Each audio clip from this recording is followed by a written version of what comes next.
I love that approach of working on safety first before you look at the lens or the narrative or even the moment of wounding that may come up in someone's memory.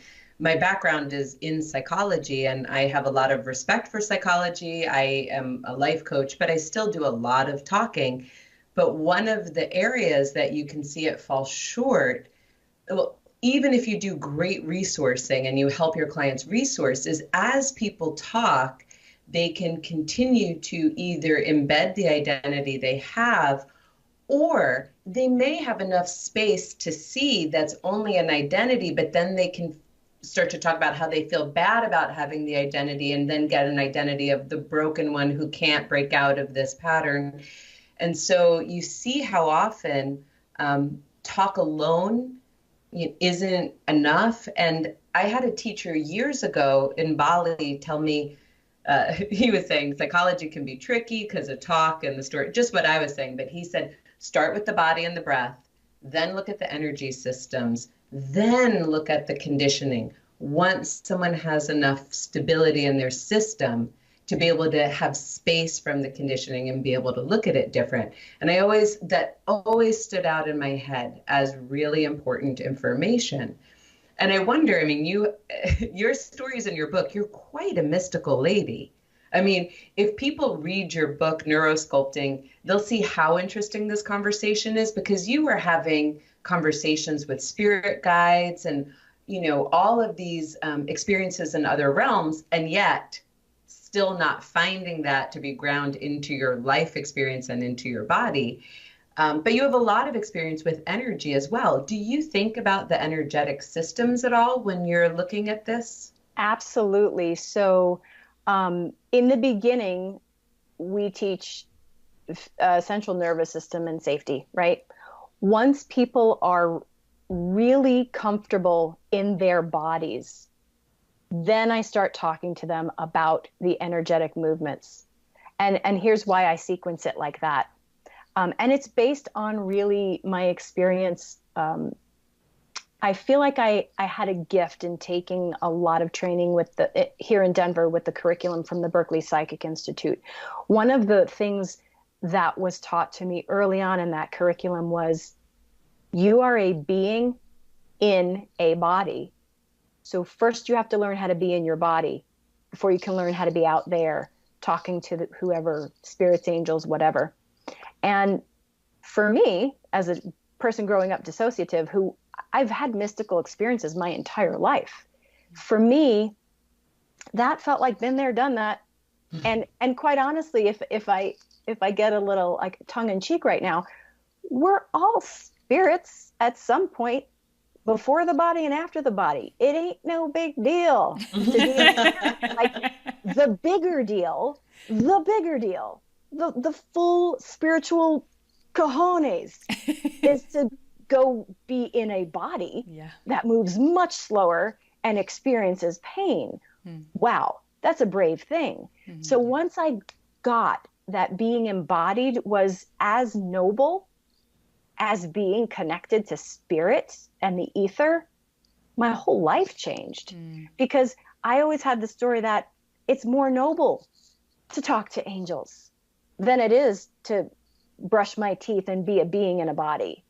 And I was denigrating my body at a very core level with spiritual practice. I'm more than this body. Yeah, we know. We all know that. But we have one right now. So why defer experiencing it? And why marginalize it? So this switch for me led me into some of my greatest healing, but really knowing that all of my mystical experiences have zero power to change anything if I can't use it to change my embodied experience in this lifetime. So I had to eventually go from one end of the spectrum of energy work all the way to science and central nervous system. And ultimately, once students really get embodied, we bring them back to the energy work, because now it's way more powerful because they're so grounded in their bodies. The energetic shifts can happen so much faster with lasting change. So really, in our much deeper level immersions, we're discussing chakras.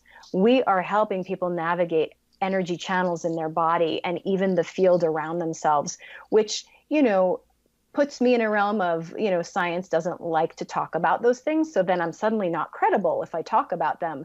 But the truth is that my students and any other human being I know who has both an embodied practice and an energetic practice has a lot more capacity to handle life with more choice. Mm-hmm. And so that's what I look at. And we absolutely go to the energetic realms, but not for a while. Not for a while. Okay, sign me up. I'm in. Sold. Yeah. Hook, line, and sinker. Well, I love how practical the work is, right? Because we're in a body, so that must be important. And then also, are things actually changing in our lives? I've done some work with other things that are not do not have a spiritual component, but can sometimes draw a lot on going to the past and going to the future. And the funny thing that gets missed if somebody doesn't have experiences with like embodiment or what the true core purposes of spiritual path are, the present tense gets left out in this very funny way. So just as you're talking about, that once people, I think you were describing more like advanced coursework type things, mm-hmm.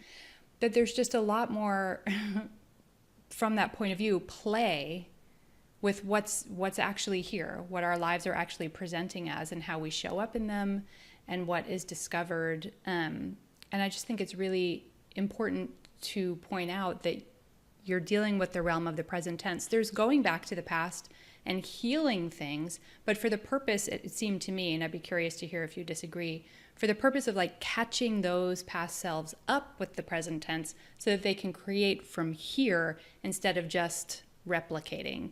Absolutely. And that's on both levels. That's on the physical level and on the spiritual level.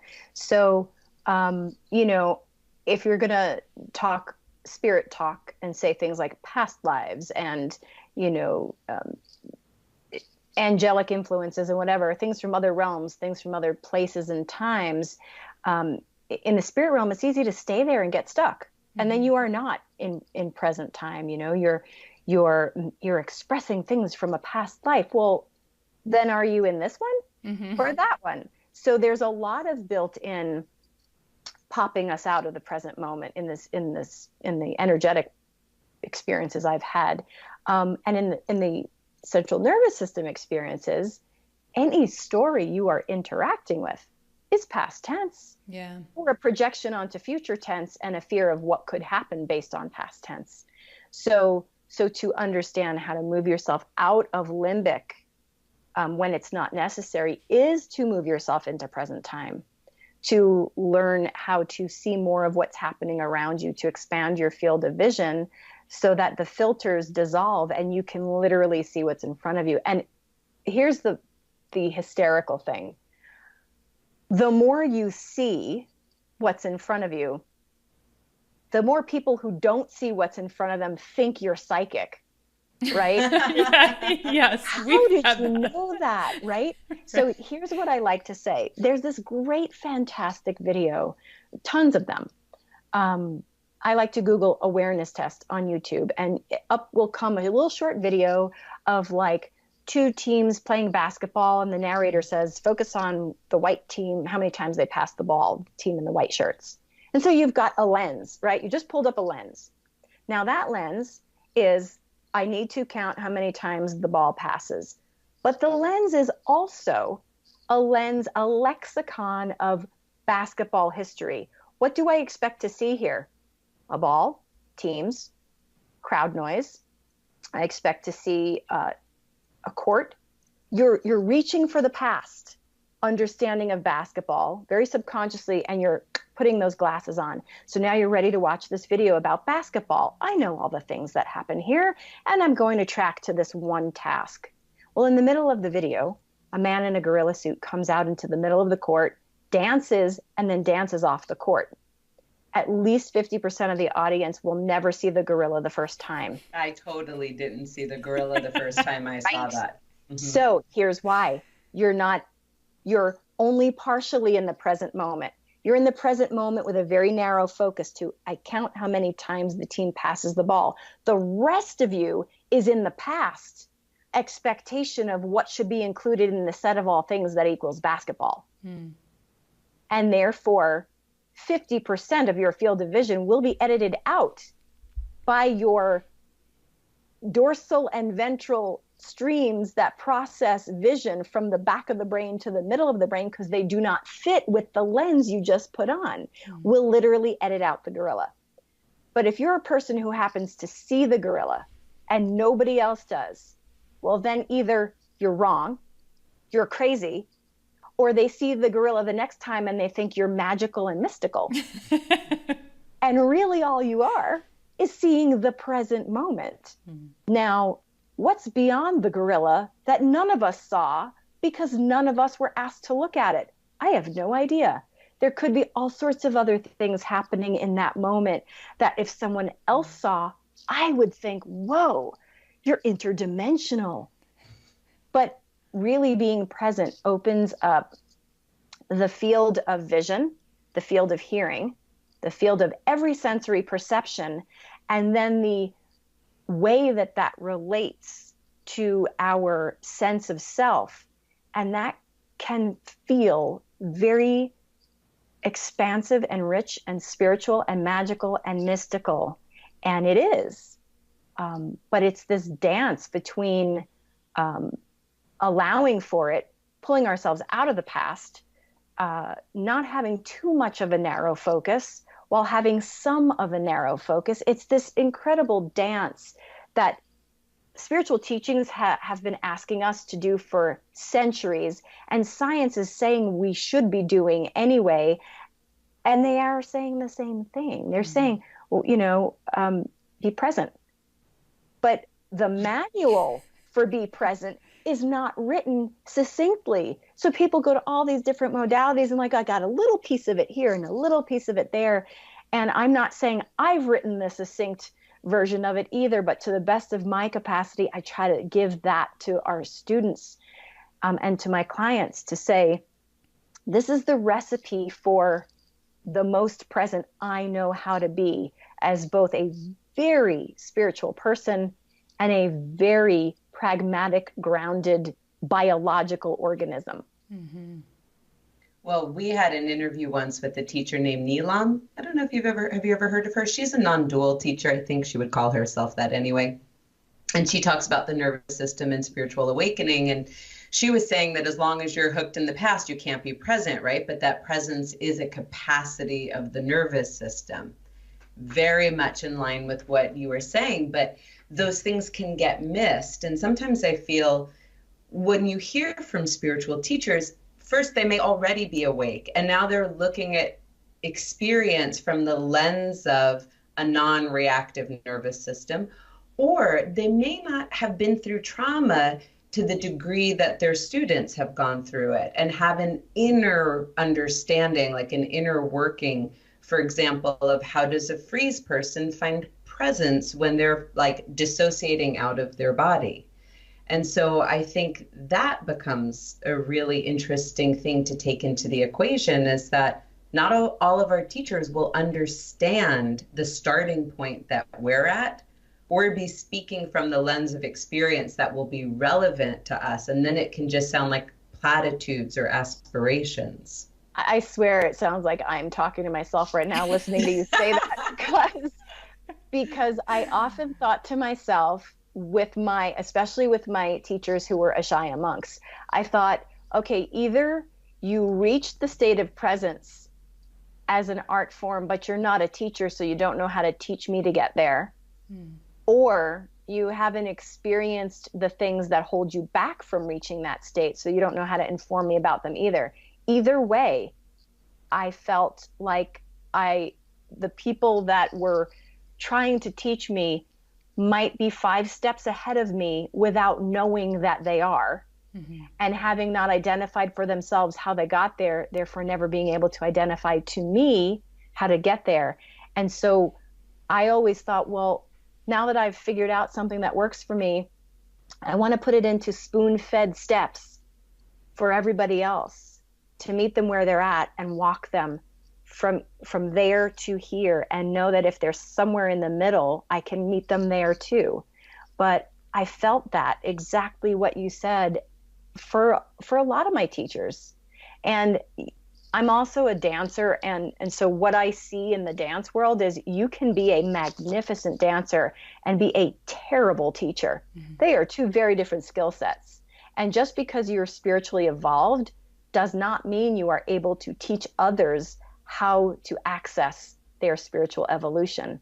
They're two real different skill sets, being versus teaching. And when you find one that's both, that's gold.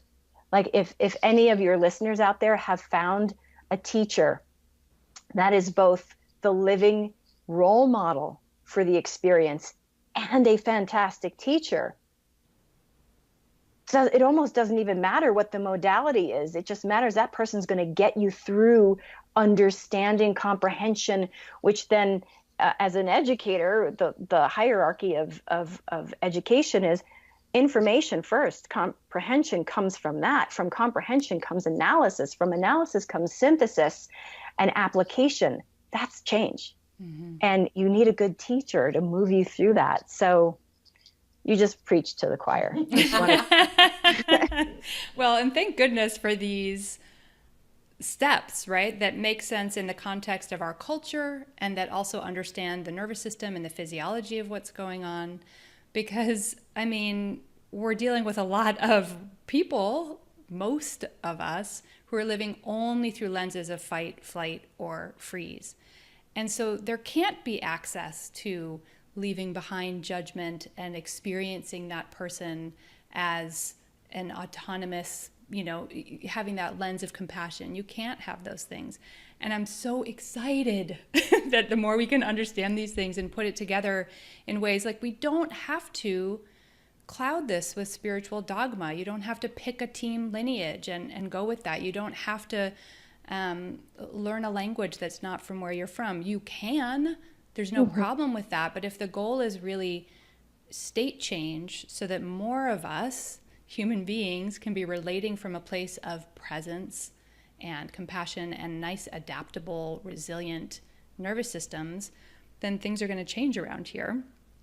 And then hopefully more and more people will be able to make the shift because they don't feel like they need to take up any kind of religiosity that feels like it goes with it, or persona even. Absolutely. And anytime we take a stance and root into the way, my way, that way, anytime we take a hard stance, I mean, we know from neuroscience that a stance can lead to more black and white perceptions and lenses, which can lead to a lot of limbic functioning. And that is across the board the opposite of all spiritual teaching. Mm-hmm. So we can say that choosing a side and taking a stance doesn't necessarily serve us in our evolution. So I agree with you. It's amazing that we're getting to a place in time and in society where you don't have to pick a stance. We can move towards inclusion with these practices because if you actually look at the central nervous system, well, then we're all the same group, right? Mm-hmm. We're not only just the same group as people. We're pretty much the same group as a lot of mammals out there. So looking at the central nervous system as the framework is the opposite of having to take a stance. It's the inclusive mechanism by which we all function as oxygen-breathing mammals. And that's a beautiful thing because that just opens the door to more change. But I wanted to add one little thing that seems to be compounding the trauma and the stress of the world in my own view is the fact that so much of our communication is done via written word, text, emojis, those kinds of things, which actually strip the central nervous system of its core vagal inputs. In any moment, the vagus system is looking for eye contact. It's looking for facial muscle recognition. It's looking for smell, sound, touch, taste, feel. And we're stripping that away because of our electronic communication. Yeah. So now the vagus system is in any moment of text communication or tweet communication, the vagus system is already in a state of, I don't know how to navigate this because we don't have any of our normal inputs. So it's so much easier to misinterpret words than it is to be sitting in front of somebody, looking at someone's face, hearing their tone of voice, and getting that kind of interaction. So we now compound the speed at which the world is stressing out. Mm-hmm. And so it's more important than ever that we find an inclusive process to move everybody back to their empowerment. That makes so much sense for me. I have a friend who loves to process via text, like send a lot of emotional things and stuff. And I keep saying to her, it's really dysregulating to me. But I couldn't put language to why. What you just said makes sense because, first of all, I'm a very visual person. And that is how I orient to safety. I look at cues on the face, probably maybe before other things. And so when I get a text and it feels important because there's emotion involved and my brain's flagging that as important, but I can't catch those other cues, I'm immediately dysregulating. It's so interesting to observe. So yes, agree very much. There's this amazing skit by Key and Peele. I don't know if you've seen it. It's the one where they're texting.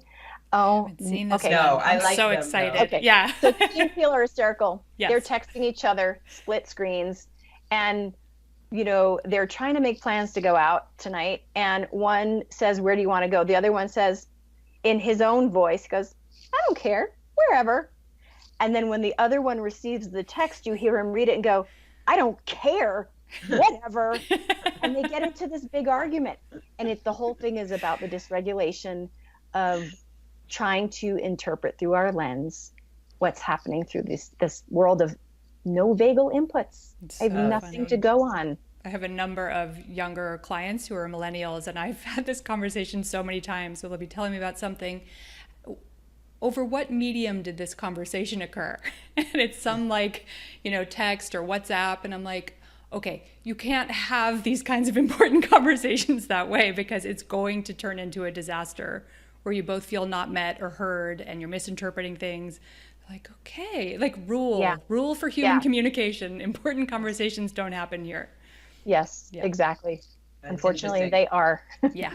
Okay, there's an equation, call it an equation in your book, that I just want to read and see if we can talk about because it had me very excited based on my own personal experiences. So you said that if we look at it from the perspective of science, the equation would be unconscious patterns and thoughts plus neuron action potential equals action behavior. But that from your own perspective, you would add spirit's design to the first part of the equation.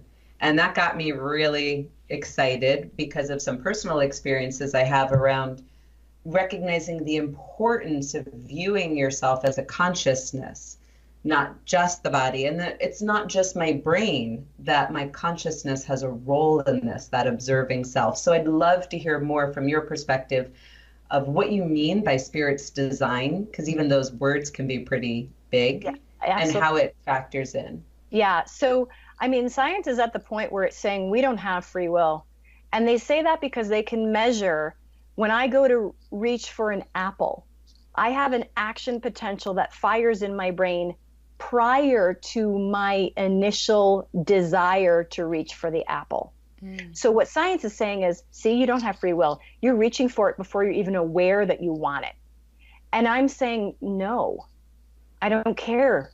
You're missing a piece. What I'm saying is my spirit, the being that is inhabiting this body that will then not have this body anymore afterwards, came here with a purpose and a reason. I may not know what that reason is, but my belief system says I'm not here for no reason at all.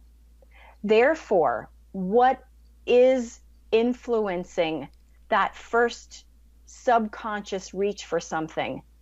I think my spirit, the reason I came here, the lessons I'm supposed to learn, the way I'm supposed to experience life is the thing influencing the subconscious reach. And then my consciousness catches up later and says, oh, I want that apple. And science is picking up the process halfway through and saying, you're reaching for it before you say you want it. Therefore, you don't have free will. Everything is automated. And I'm saying, no, you just started deciphering that sentence from the third word. The first few words were invisible to you. And those impulses for me come from my spirit. My spirit, if I look back on my life, there's no point in my life where I could have told you, my spirit says I'm supposed to do this, this, and this is how my life's going to be. It's never been a conscious thing. But if I look back and see how one incident when I was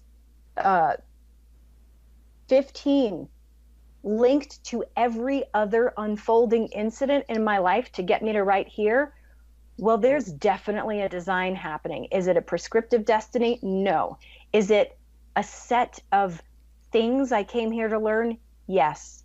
And I don't know what they are, and maybe I can't consciously identify them, but I can recognize that there is something about what pushes my subconscious actions that is part of me.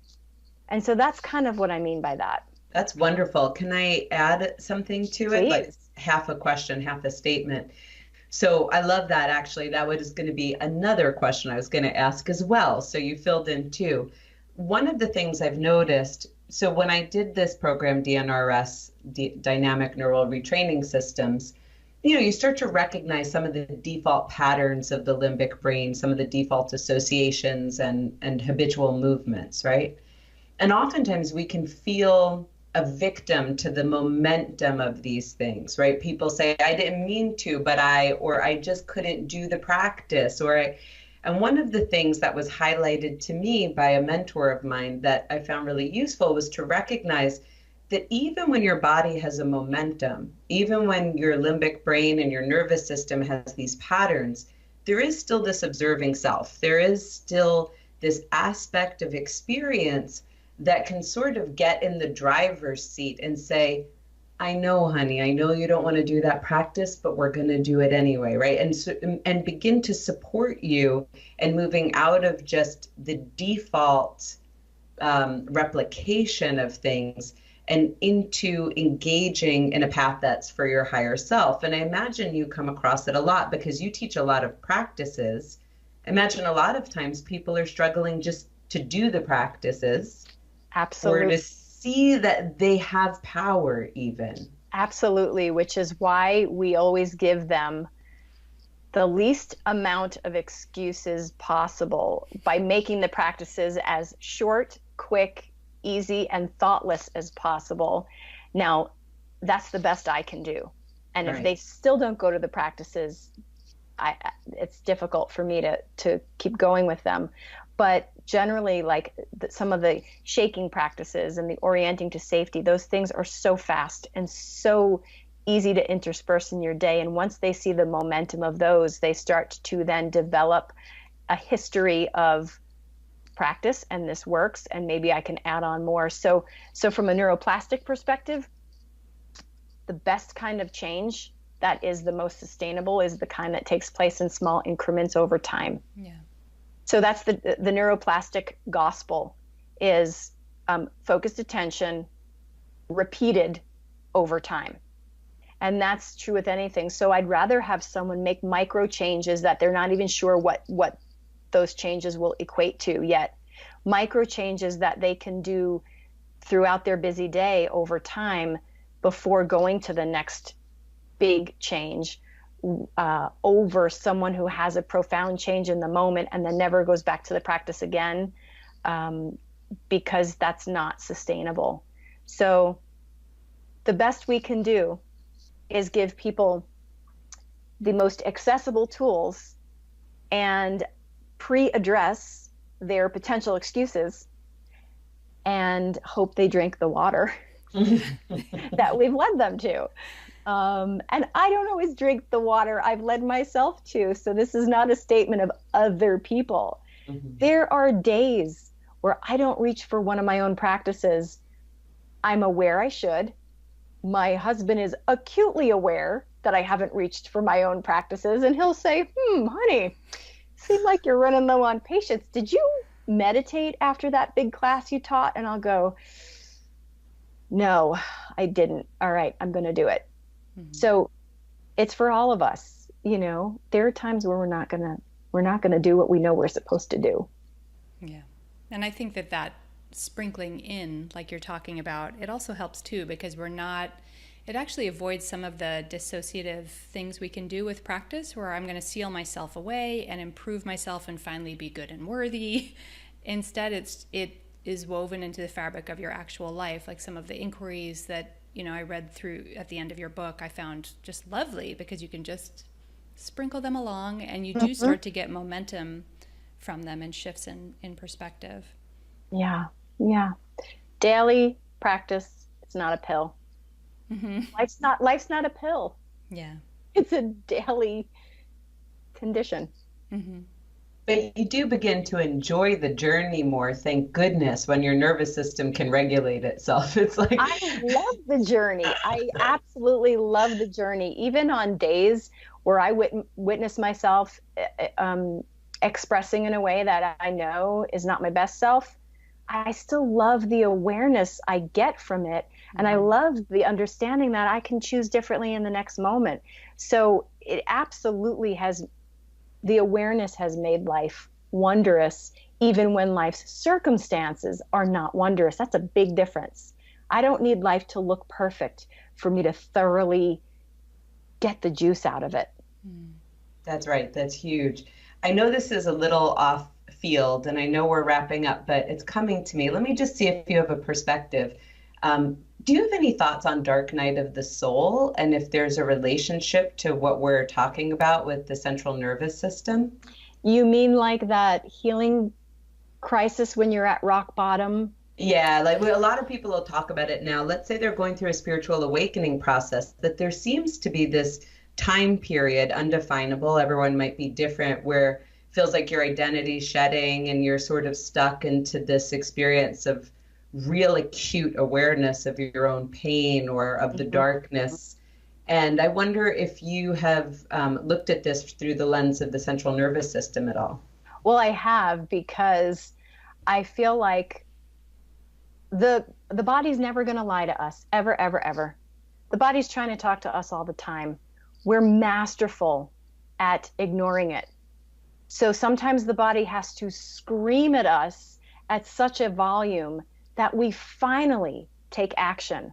And for me, that is what you're talking about, the dark night of the soul, where our patterns and our lenses have been knocking on our doors saying, you want to change me?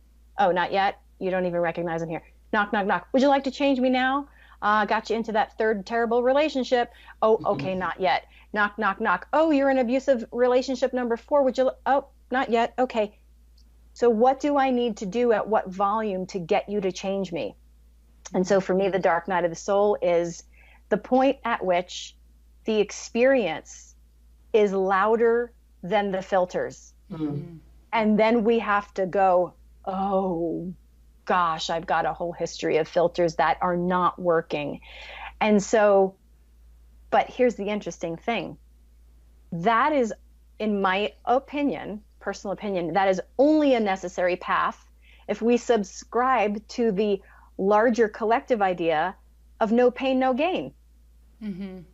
Here's another option, which when one of my teachers said this to me years ago, I wanted to punch her in the face.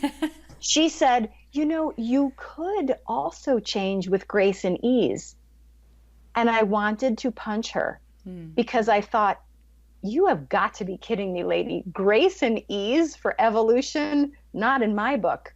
But the truth is, the dark night of the soul is not the only thing that will catapult you into change.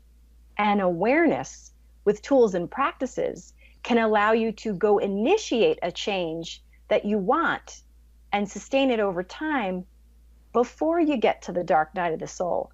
But you got to learn all of that first. It's almost like a preemptive education so that you don't have to go there. Well, now you're helpful. Preaching to the choir. Yeah, you're preaching. We're just like, Yeah, this is something we've talked a lot about too. And Vanessa was giggling when you brought up the question because it was the one at the back of my mind too. Do I bring the Dark Night question forward? So I'm glad you did. Yeah. And how beautiful would it be to teach these practices up front? Because on the spiritual path, especially if you're somebody who has a dysregulated nervous system, as many of us do, or has PTSD, as many of us do, if you do start hitting that place of dark night, for me, I mean, I was just consumed by terror and really non-functional. And it was so helpful to finally get this context that it's not just the butterfly breaking out of the cocoon. And my orientation sounds similar to yours, where healing through grace and ease was not a lens I had ready access to. But if we can bring that forward and let people know that this is a nervous system shift, not a necessary, burning yourself on the holy fires so that you can, rise like the phoenix, and that it's going to hurt and be terrible and agony. I just think I would love to see that kind of conversation settle down, because people, having been there, that is hell. That is real hell. What if we stopped the mantra of no pain, no gain? Yeah, well, culturally, that would be amazing to see that go away. What if we just stopped saying that to see how many of us could gain without pain? Mm-hmm. I'm all about it. I've never been a pain gain person. Yes, Vanessa's my spirit guide in this.